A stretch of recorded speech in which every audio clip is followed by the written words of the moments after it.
Chers amis auditeurs de Radio Courtoisie, bonjour. Avec Anne Collin, bonjour Anne. Bonjour Dominique.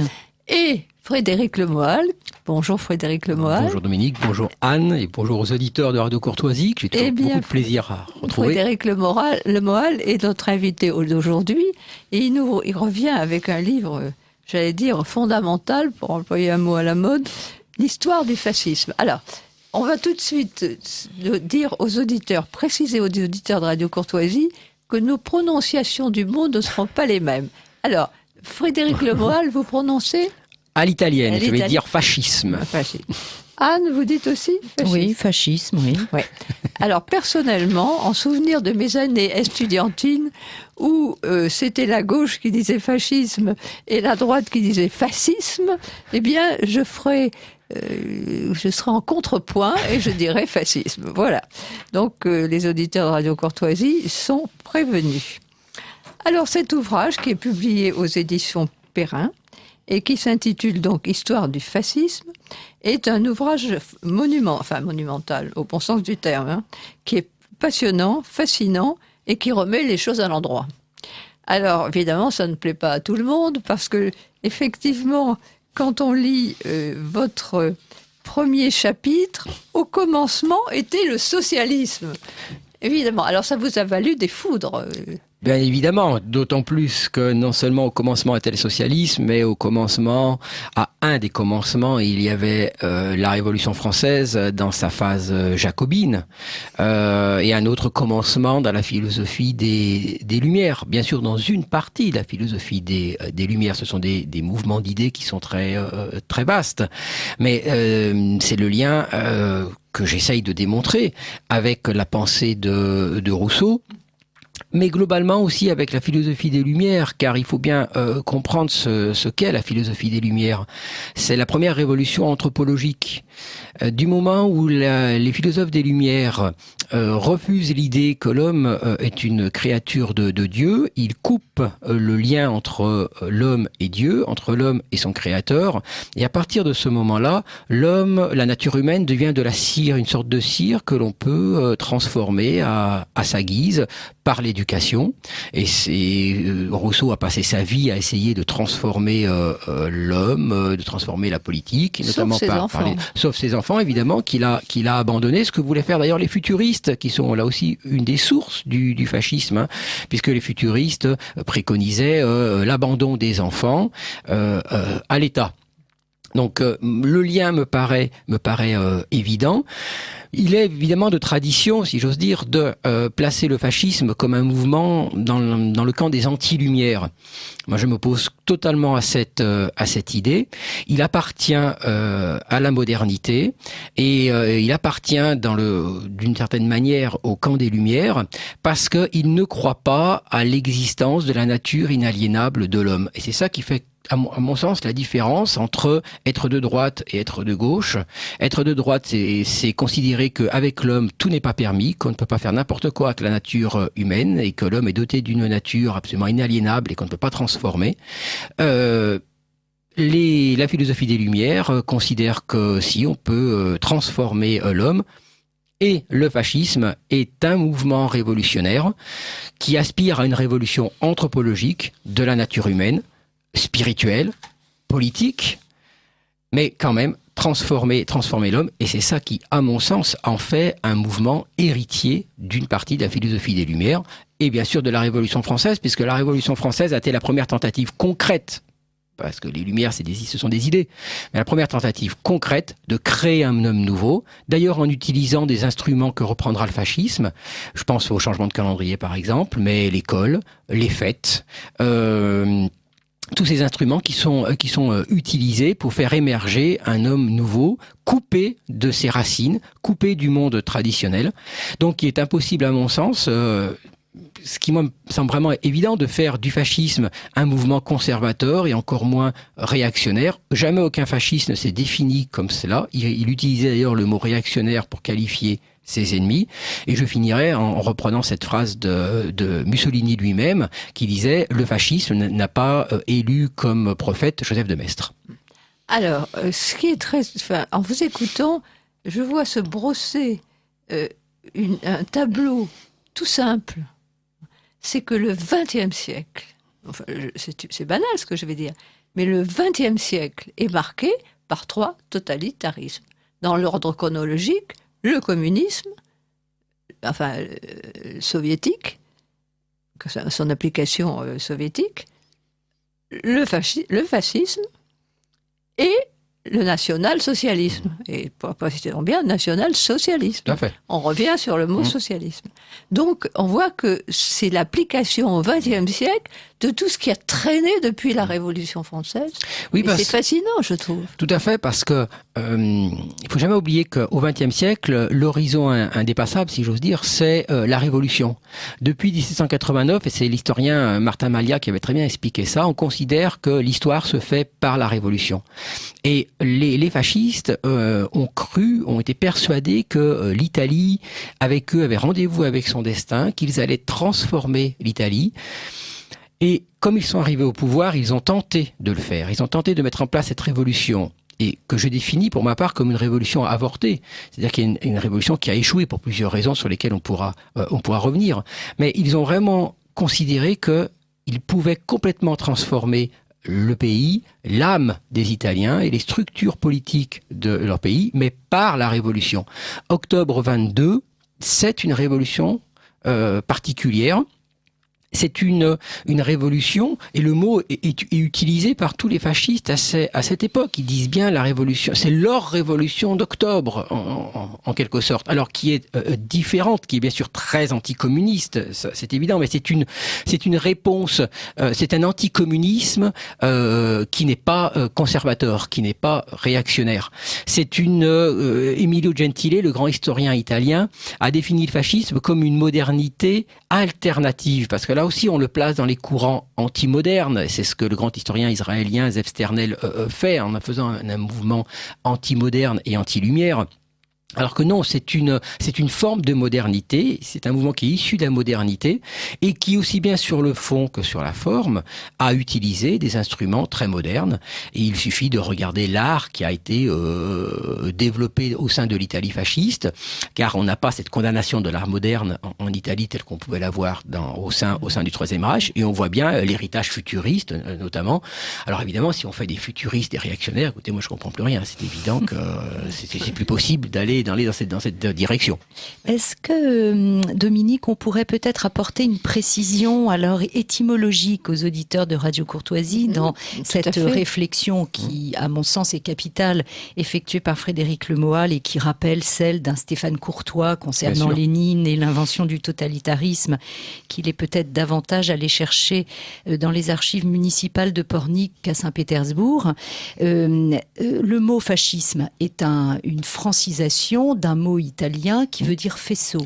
Et ces faisceaux font référence bien sûr à une antiquité romaine, mais une antiquité romaine qui a été réutilisée par les révolutionnaires comme symbole politique de la transposition, on va dire, iconographique de la justice et de la politique. Et si nous regardons l'emblème actuelle de la République française. Il suffit d'ailleurs d'aller sur le site élysée.fr et les auditeurs de Radio Courtoisie le verront avec leurs propres yeux. Ce sont des faisceaux. Qui ont été coiffés d'un bonnet phrygien à une époque, qui maintenant sont recoiffés d'une hache, qui faisait partie d'ailleurs des faisceaux aussi des licteurs. Mais le symbole... Qui pourrait être un exemple supplémentaire du lien entre la Révolution française et le fascisme italien, est dans l'essence même de son mot et de sa signification symbolique. Bien sûr, puisque le faisceau, symbole d'autorité dans la Rome antique, renvoie à cet exemple que le fascisme a tenté d'utiliser avec l'Empire romain. Et dans un premier temps, c'était bien la République romaine qui constitue un modèle pour les fascistes. La République romaine, qui n'avait jamais été une démocratie, et qui incarnait à leurs yeux les vertus de l'homme romain, du paysan soldat, ces vertus morales très strictes, ce dévouement à l'État, que l'on avait dans la République romaine et qui se retrouve évidemment dans, là aussi, eh bien la Révolution française, puisque la Révolution française a pris comme exemple aussi la République romaine. Saint-Just, notamment dans ses réflexions sur l'éducation, prend clairement comme exemple l'éducation dite à la romaine ou l'éducation spartiate, voilà, qui sont pas franchement des modèles de laxisme, hein, ça tout le monde le sait. Donc la Révolution française comme le fascisme ont pris comme exemple la République romaine pour ce qu'elle incarnait d'autorité et de vertu, la vertu du citoyen. Et là aussi, ça nous renvoie, je le dis très rapidement, mais à tout ce qu'on appelle la politique morale du fascisme, très moraliste, et effectivement, qui est opposé à ce à quoi aspiraient, je l'ai dit tout à l'heure, les futuristes. Et les futuristes avaient une vision très libertaire.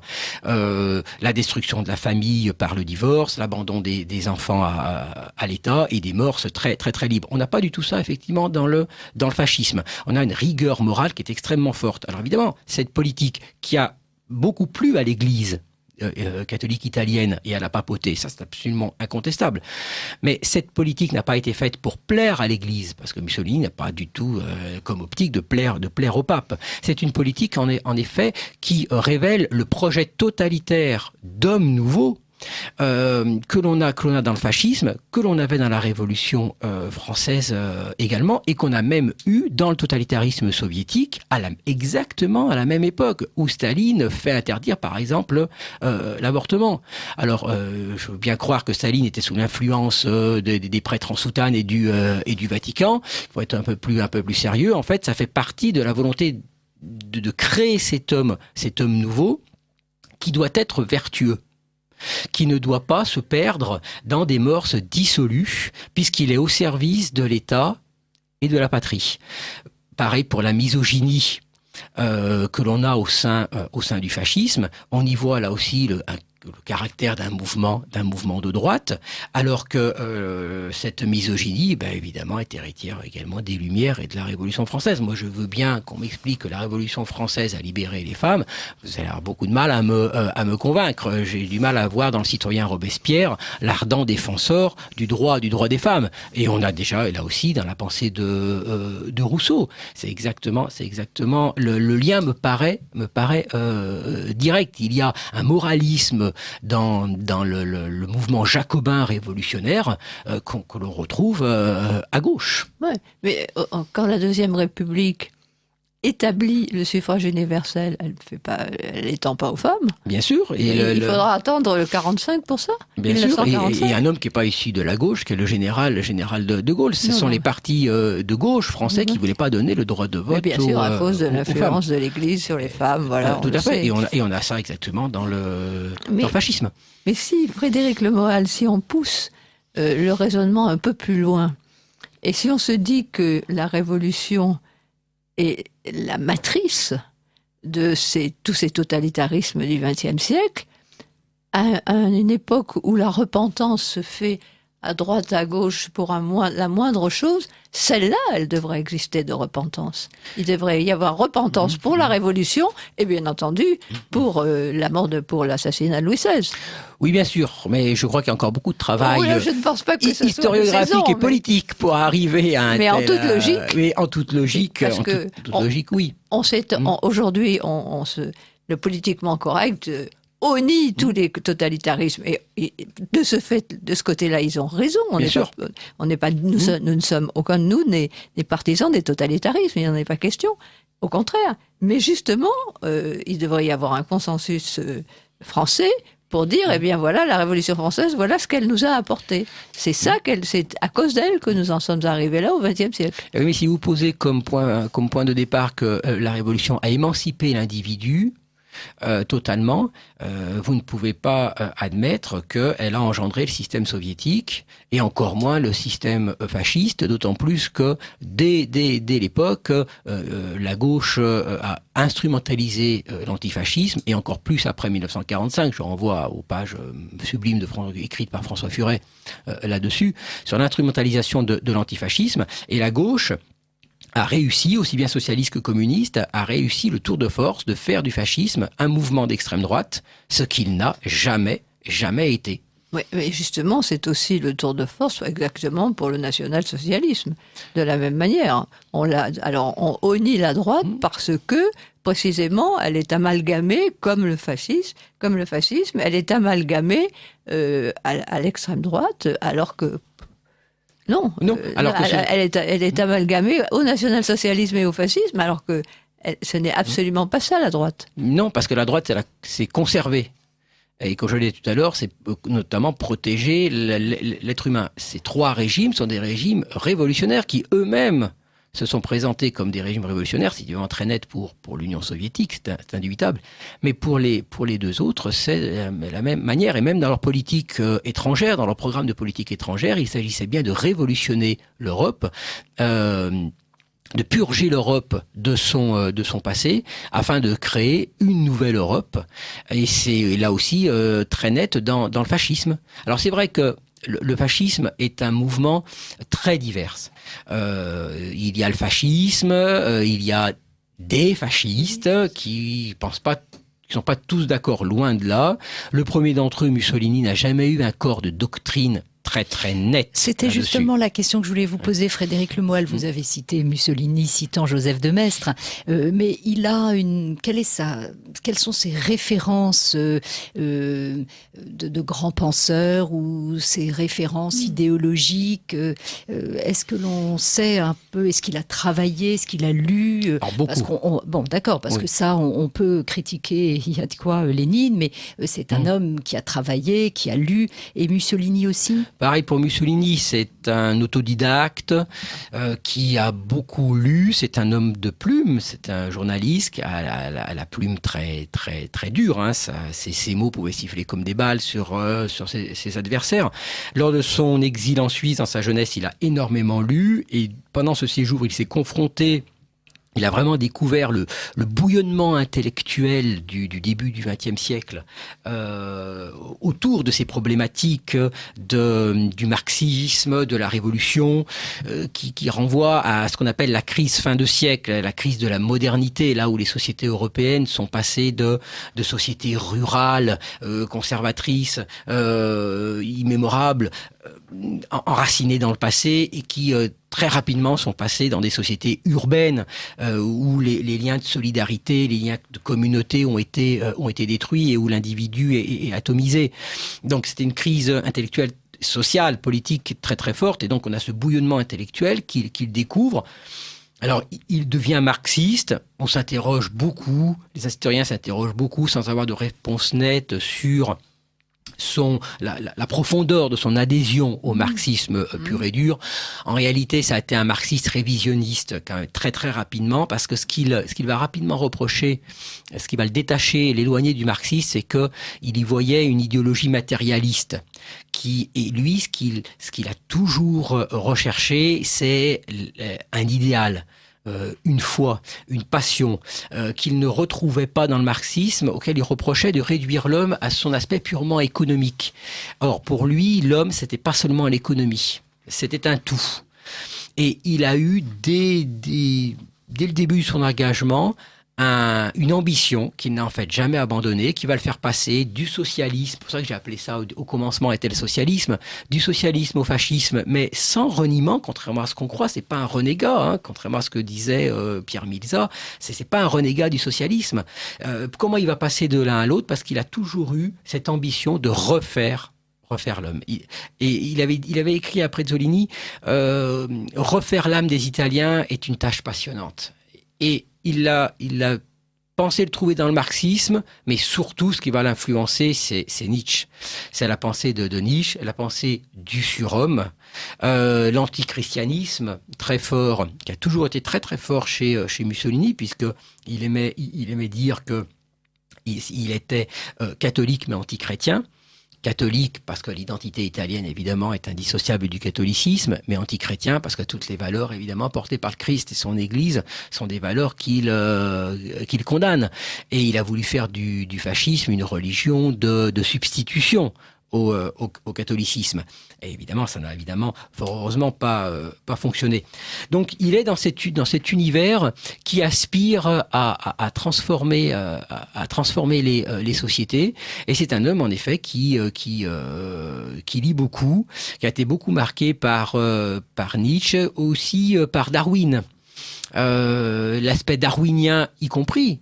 C'est pas du tout opposé au socialisme, ça, hein, cet aspect de la lutte pour la vie entre classes sociales qui est transposé dans la guerre des classes du marxisme. Mais on sait qu'il a été très, très marqué par cela. Il a beaucoup lu Jaurès également. Et moi, je me demande s'il n'aurait pas lu... il a lu, ça je me demande pas, c'est sûr, il a lu Krakus-Babov.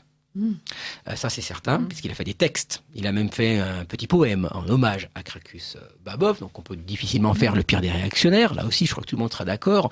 Et je me demande, par contre, s'il a aussi lu le texte, le livre que Krakus-Babov avait consacré à la Vendée. Puisque bien des années plus tard, au moment de la République sociale italienne, lorsqu'il engage des opérations contre les mouvements de résistance au Piémont, marqué par l'idée monarchique, le Piémont, il utilise la comparaison avec la Vendée. Il dit il faut que la République sociale italienne ait sa Vendée. Donc, il avait également dit aux Allemands, lorsqu'il voulait que les Allemands l'autorisent à reconstituer une armée pendant les RSI toujours, hein, pour aller se battre contre les anglo-saxons, il avait dit donnez-moi une Valmy, une petite Valmy. Donc on voit bien que ces références, elles sont dans la Révolution française. On peut considérer que ce sont de simples expressions comme ça lancées en l'air, mais pas du tout. Sa matrice intellectuelle, ce qui est normal venant du socialisme, sa matrice intellectuelle, elle vient de la Révolution française. Alors, et l'influence de son père ? Alors, elle a été déterminante puisque son père était très engagé à gauche, plutôt dans l'anarchisme.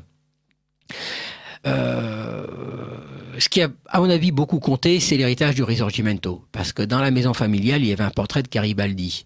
Et là, vous me permettez, Dominique, de mettre le doigt sur un point qui est crucial, à mon sens, évidemment, le Risorgimento. Alors, justement, vous parlez d'or, Frédéric Lemoal, parce que je voudrais expliquer aux auditeurs de Radio Courtoisie que nous ne pouvons pas nous contenter d'une simple émission sur cet ouvrage de fond. Donc, aujourd'hui, justement, notre propos principal va être de déceler, de révéler les origines du fascisme, ce qui a précédé et ce qui a amené vers le fascisme. Donc, ce sera, et dans un deuxième, peut-être troisième temps, nous verrons le développement du fascisme et sa réalisation et ses étapes au fur et à mesure. Donc, peut-être vous avez parlé du Risorgimento, mais avant que nous entamions cette partie de l'émission, je pense qu'il serait temps que nous donnions la parole à quelqu'un que les auditeurs de Radio Courtoisie apprécient en principe beaucoup. Donc aujourd'hui, nous allons nous plonger dans les origines du fascisme, ce qui l'a précédé. Frédéric Lemoal, dont je rappelle que vous venez de publier aux éditions Perrin l'histoire du fascisme.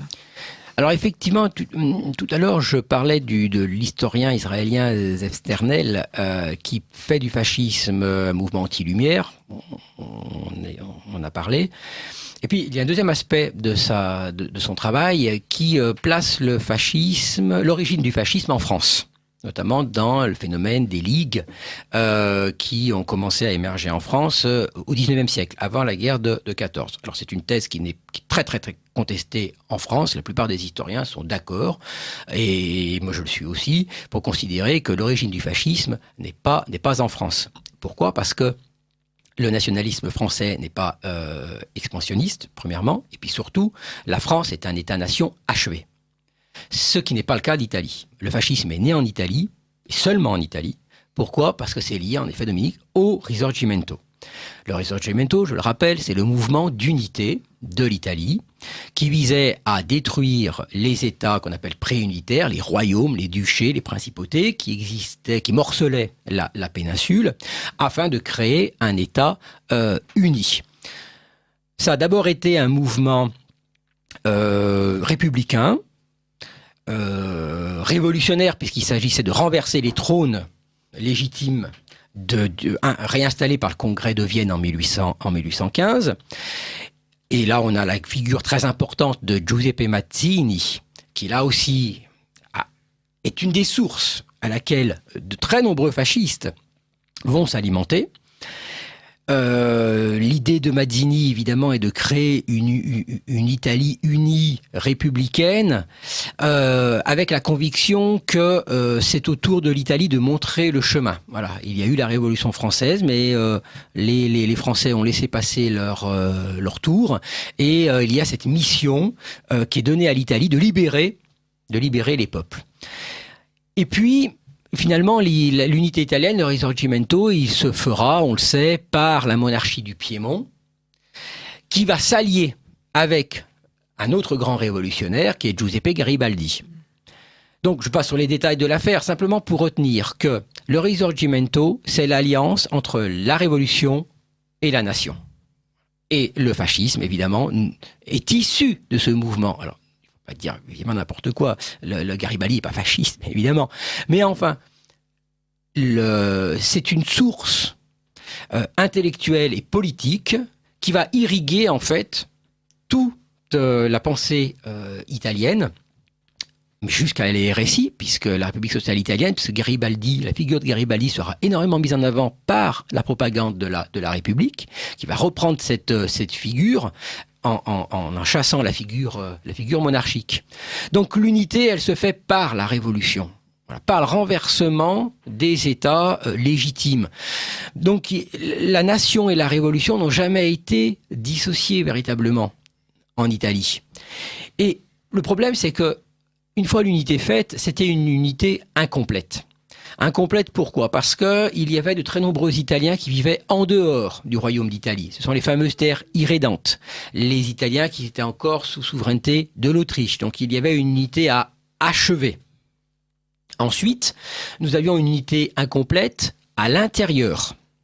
Puisqu'on avait par exemple le problème des catholiques, qui sont quand même nombreux en Italie, puisque l'unité s'était faite au détriment des États du pape, et Pie IX avait interdit aux catholiques de participer à la vie politique italienne. Ça sera plus ou moins respecté, mais enfin, ni électeurs, ni élus. Donc, il y a à l'intérieur même du royaume une partie de la population qui n'est pas intégrée au système politique et même à la nation.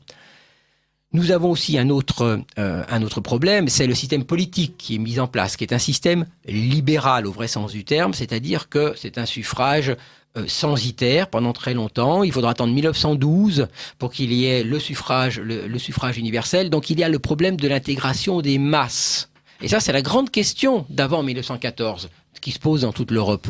L'intégration des masses à la nation et au système politique. Et donc, cette nation inachevée, eh bien, vous avez de multiples courants politiques qui veulent achever cette nation et qui considèrent que l'élite politique du royaume d'Italie avant 1914, qui s'incarne dans le président du Conseil absolument inamovible, qui est Giovanni Giolitti, eh bien, ils considèrent que cette élite, elle a trahi les idéaux du Risorgimento en confisquant le pouvoir. Et donc, on a cette contestation aussi bien à gauche qu'à droite qui vise à renverser ce régime jugé indigne, d'autant plus que Giolitti mène une politique étrangère très prudente, d'équilibre, qui ne correspond pas aux rêves d'expansion ou aux rêves de libération des peuples opprimés, notamment dans les Balkans, qui est très sensible dans la gauche italienne, qui a gardé cette lutte pour les nationalités. Et donc, on a ce système politique dont les bases se restreignent de plus en plus, qui est de plus en plus contesté, et arrive la guerre de 14, où là, il faut choisir, et le choix qui est fait par le gouvernement en 1914, c'est le choix de neutralité. Alors, Mussolini, favorable au tout début, en août 1914, il est favorable à la neutralité parce qu'il est membre du Parti socialiste italien. Dans ses franges les plus dures, les plus extrémistes, il a notamment combattu l'expédition en Libye, la guerre coloniale en 1911 en Libye. Donc, en toute cohérence avec ce que préconisait le socialisme européen en 1914, on ne choisit pas la guerre. Et puis, il va évoluer en fait très très vite. Été 14, automne 14, il réfléchit et il en vient à la conclusion suivante: la guerre est le meilleur moyen de faire la révolution. Donc il faut entrer en guerre contre l'ennemi héréditaire, l'Autriche, contre l'empire des Habsbourg et l'empire des Hohenzollern, avec la France républicaine, afin de transformer l'Europe et de renverser ces systèmes jugés réactionnaires. Et la coupure avec ses amis socialistes, elle se fait là. Parce qu'il dit aux socialistes, à ses amis socialistes, mais soit on fait la révolution, soit on fait la guerre. Et vous ne faites ni l'un ni l'autre. Là aussi, on a l'impression d'entendre Lénine ou Robespierre. C'est très proche, mais exactement. C'est très très proche. Donc soit on fait l'un ou l'autre, et vous ne faites rien. Et lui, il est persuadé que l'un entraînera l'autre. Et donc le fossé s'élargit avec le PCI, qui reste très très neutraliste jusqu'à l'expulsion de Mussolini du PSI. Entre-temps, il a fondé son propre journal, parce que ça a toujours été un homme de la presse, un homme de l'écrit, le fameux Il Popolo d'Italia, qui recevra des subventions diverses et variées, notamment de l'ambassade de France, évidemment, puisque très clairement Mussolini s'inscrit dans le courant qu'on appelle interventionniste, c'est-à-dire qui est favorable à l'entrée en guerre de l'Italie, aux côtés des Alliés, aux côtés de l'entente. Mais il n'y a pas de reniement. Et là-dessus, j'insiste beaucoup, car pendant tous ces mois de la neutralité, jusqu'à l'entrée en guerre en mai 1915, il essaye de convaincre ses amis socialistes qu'ils font fausse route et qu'il faut faire la guerre pour faire la révolution. Et là aussi, là où il n'y a pas de reniement, à ce moment-là, et même pendant la guerre, et même jusqu'après la guerre. C'est là où il reste socialiste. C'est que, certes, il ne va plus parler du prolétariat. Il va désormais parler du peuple italien. Mais l'ennemi reste le même. C'est-à-dire que le Mussolini socialiste et celui qui est en train d'évoluer, qui sera un jour le Mussolini fasciste, il a toujours le même ennemi, c'est la bourgeoisie italienne.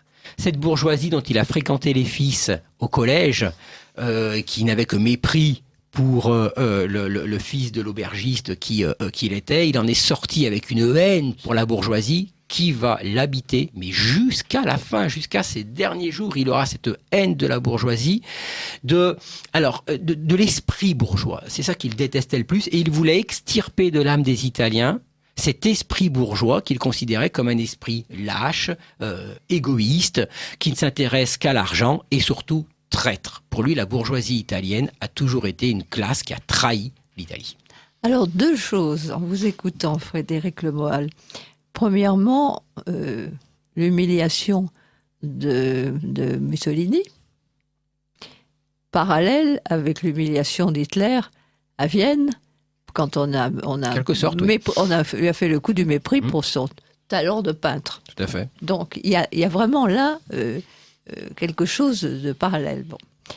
Ensuite, il y a un film qui m'avait beaucoup marqué, parce que justement, il était développé dans les milieux bourgeois socialistes italiens, donc je dirais peut-être avant le tournant de siècle, enfin au 19e siècle. Ça s'appelait Une grande bourgeoise. Et c'était Catherine Deneuve qui tournait le rôle de la grande bourgeoise. Et là, à cette occasion-là, je crois qu'au fond, j'ai découvert qu'il y avait un mouvement très fort socialiste en Italie à la fin du 19e siècle. Et ce mouvement, alors c'est un peu... comment est-ce que ça s'articule avec les bourgeois, avec la haine de la bourgeoisie par Mussolini, parce que là on voit que ce sont des grands bourgeois qui sont socialistes. Oui, alors le socialisme italien a longtemps été marqué par l'anarchisme, qui correspondait plus au tissu économique fait de petites entreprises que l'on avait en Italie. La haine pour la bourgeoisie, dans le mouvement fasciste, on a beaucoup de ce qu'on appelle de petits bourgeois. Et le socle électoral du futur fascisme, il est dans cette petite bourgeoisie. Mais là, je ne peux pas m'empêcher de dire non plus, c'est comme pour les Jacobins. C'est la petite bourgeoisie, qui soutenait le jacobinisme. Hein. Là aussi, on peut faire un parallèle qui, à mon sens, est quand même très, très intéressant.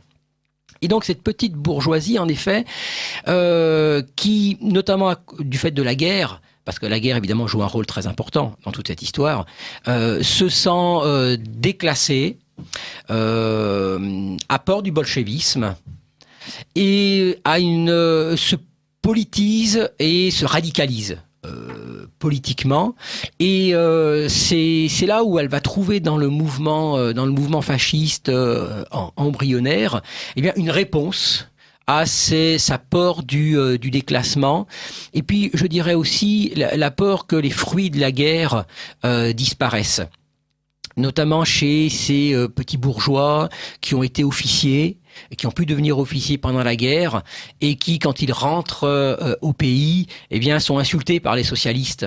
On leur arrache les médailles, s'ils sont en uniforme, on les insulte, on les brutalise dans les rues.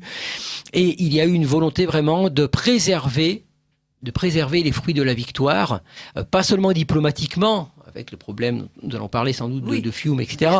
Mais voilà, que les sacrifices qui ont été faits pendant la guerre ne soient pas perdus, aussi bien par les socialistes que par les gouvernements libéraux. Parce que vraiment, j'insiste beaucoup là-dessus, le fascisme est aussi bien anti-socialiste, anti-bolchevique, communiste, qu'anti-libéral. Il faut bien insister, beaucoup insister sur cette idée. Et donc, il faut comprendre la prise du pouvoir par les fascistes en 22 comme l'arrivée au pouvoir de la génération du front. Ils sont tous anciens combattants, sont des anciens combattants très valeureux, sont couverts de médailles, et ils ne veulent pas que les sacrifices qu'ils ont faits et que leurs camarades tombés au front ont fait soient perdus. Mussolini parlait, en 1917, de l'aristocratie des tranchées. Voilà. Cette nouvelle élite qui maintenant devait prendre le pouvoir et chasser celle qui gouvernait l'Italie. Avec, mes connaissances sont justes, des combats, les Italiens nous avons eu Verdun, mais les Italiens ont mené des combats extrêmement difficiles, des conditions de guerre particulièrement lourdes, avec des traumatismes visiblement liés évidemment aux suites de la guerre, extrêmement nombreux. Donc, comme vous le dites, cette aristocratie est une aristocratie du feu. Exactement, et qui a connu des expériences, en effet, comme vous dites, vraiment terribles, traumatisantes, sur le front de l'Isonzo, mais aussi dans les montagnes. Les combats de montagne sont peu connus en France. Alors certes, il n'y a jamais eu Verdun, l'équivalent de Verdun, mais je dirais qu'il y a eu des dizaines de chemins des dames.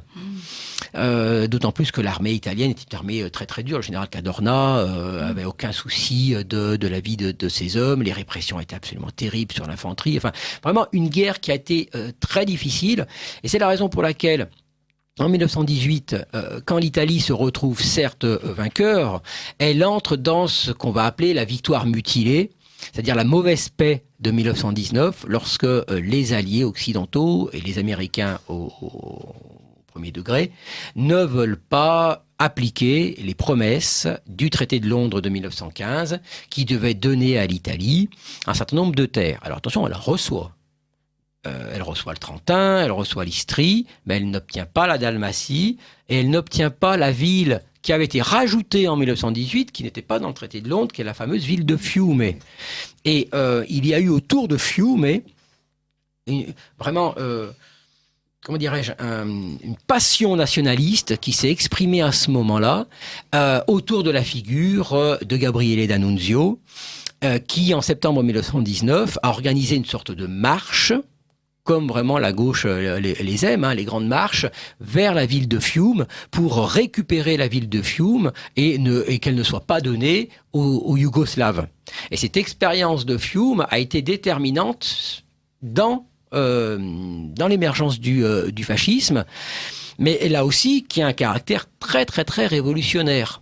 Alors, pas en ce qui concerne les mœurs, parce que Fiume c'est plutôt mai 68 en ce qui concerne les mœurs, mais dans le caractère révolutionnaire, défense des nationalités, lutte contre les États plutocratiques, la France, les États-Unis, le Royaume-Uni. Et avec on fait les beaux yeux à la Russie bolchevique, à Fiume. Vous avez tout un courant qui qui est quand même très très proche de ce qui se passe dans la Russie bolchevique. Et d'ailleurs, la République de Fiume, la République du Carnero, qui est proclamée par D'Annunzio, est reconnue par Moscou. Donc voilà, on a voilà dans Fiume déjà c'est ce mélange de révolution et de passion nationale, aussi bien sur le fond que sur la forme. Que reprendra le fascisme. La forme, ce sont les uniformes, la militarisation de la politique, les grands discours enflammés de D'Annunzio depuis le balcon de l'hôtel de ville de Fiume. Tout ça va être repris par le fascisme. Donc c'est vraiment une expérience qui a beaucoup compté. On a le sentiment, en vous écoutant, que c'est vraiment l'éclosion de la manipulation oratoire. Oui, tout à fait. Parce qu'on sait que, je suis désolée, mais les parallèles avec le national-socialisme et surtout avec Hitler s'imposent. C'est par ces moyens-là qu'on manipule les foules. C'est quand même le début de manipulation des foules. Bon, la Révolution française avait aussi lancé le mouvement. Bien sûr. Bon.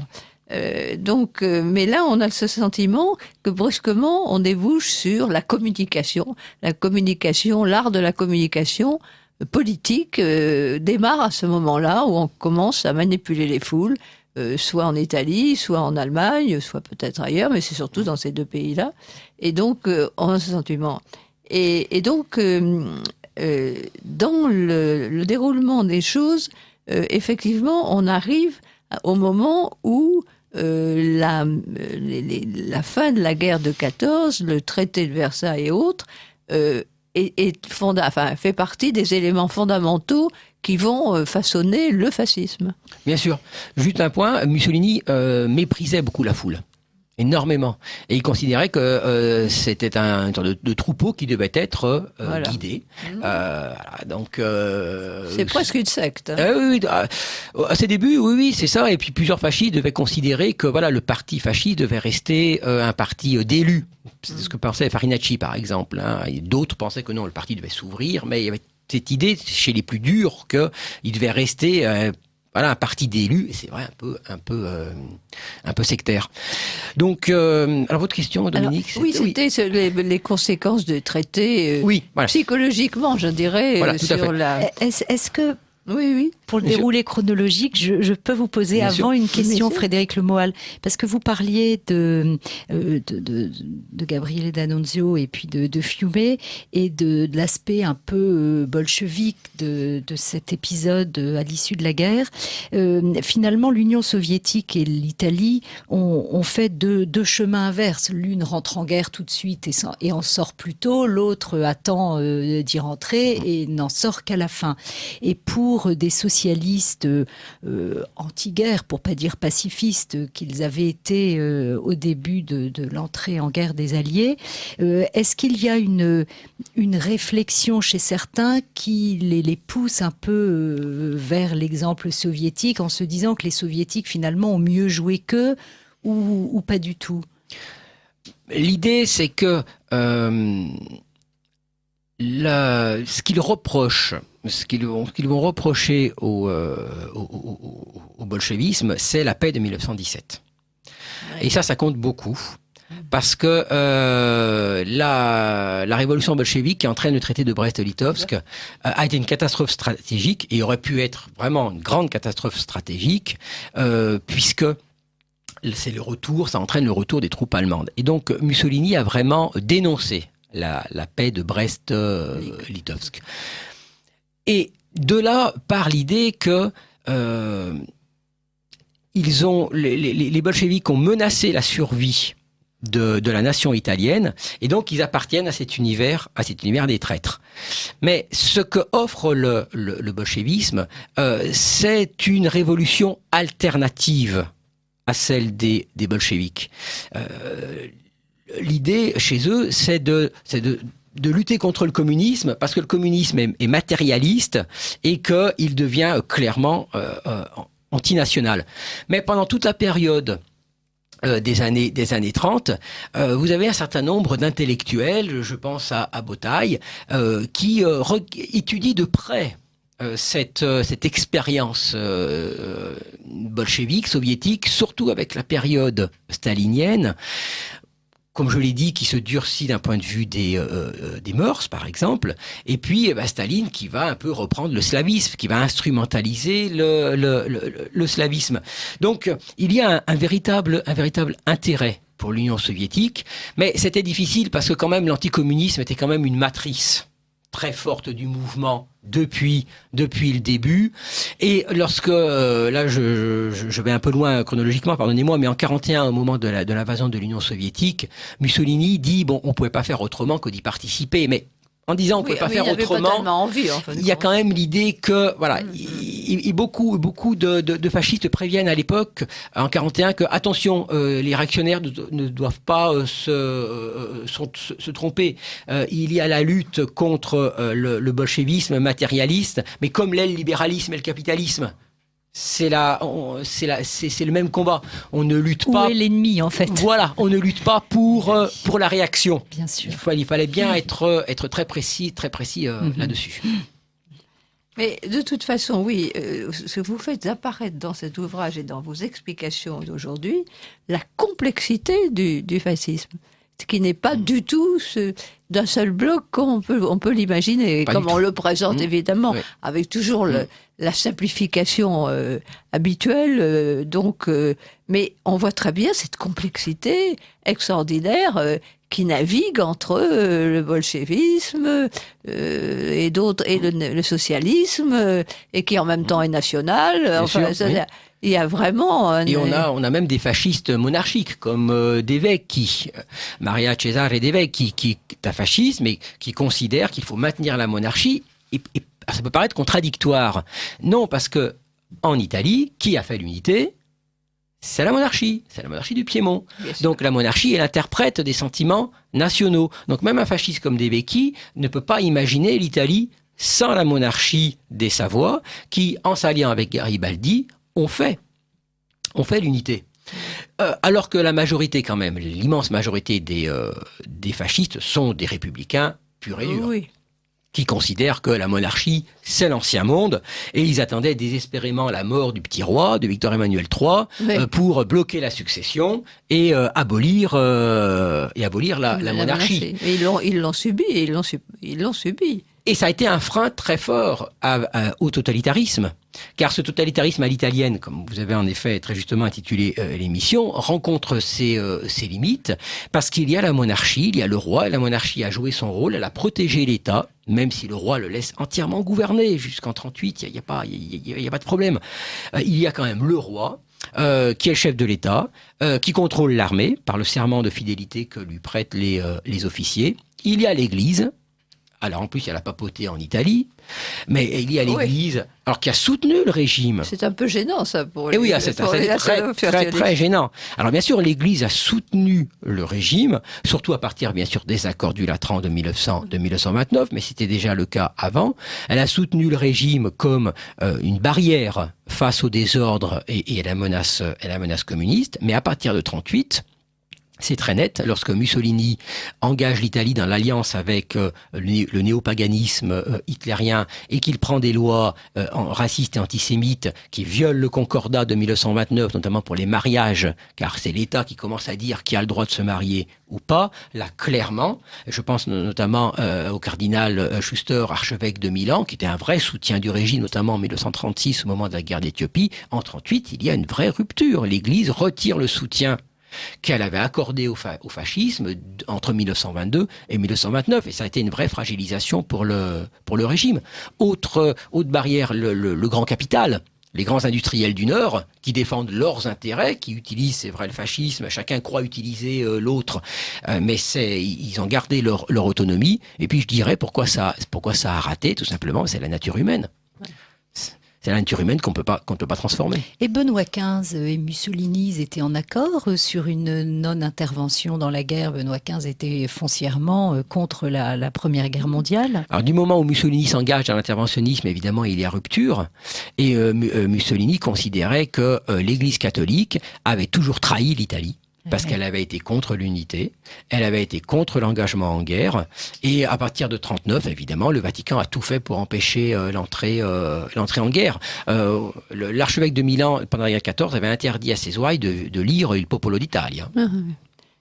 Oui, il y a une auditrice qui remercie vivement Madame Paoli pour cette formidable émission qui m'apprend beaucoup de choses.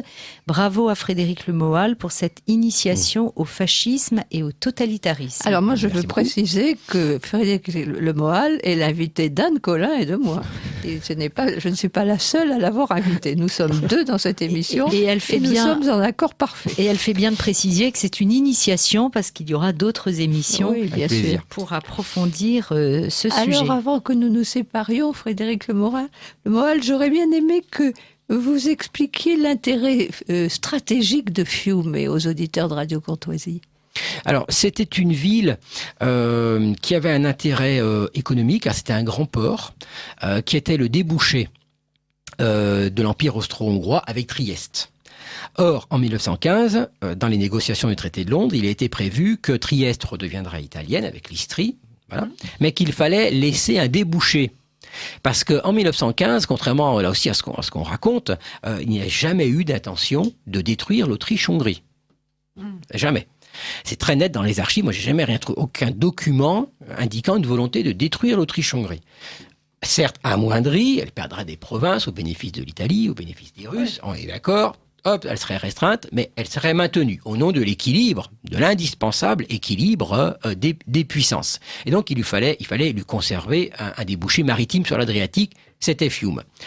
Fiume avait cette particularité d'être à cheval entre le monde italien et le monde slave. Encore aujourd'hui, les historiens, soit qui penchent du côté italien, soit qui penchent du côté slave, se disputent sur les chiffres. Disons, pour être rapide, la ville est vraiment à l'intérieur un peuplement italien, mais dès qu'on arrive dans les faubourgs et encore plus dans les campagnes, c'est slave. Donc il y avait cette compétition.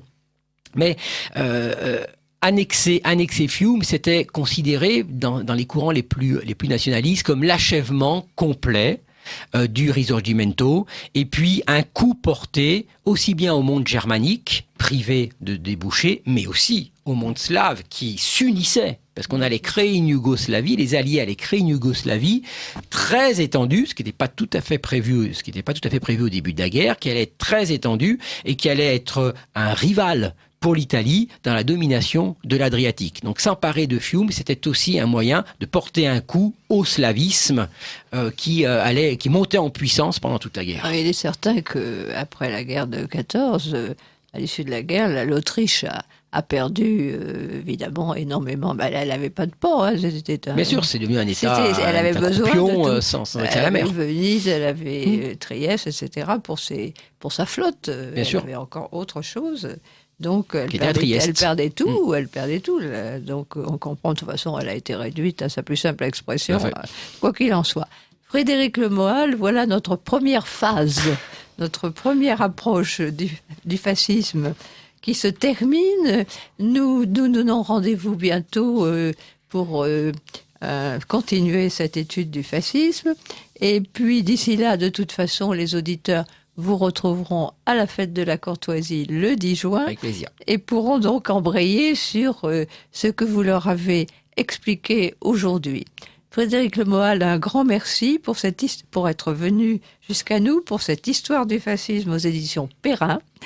Anne Collin, à mardi prochain.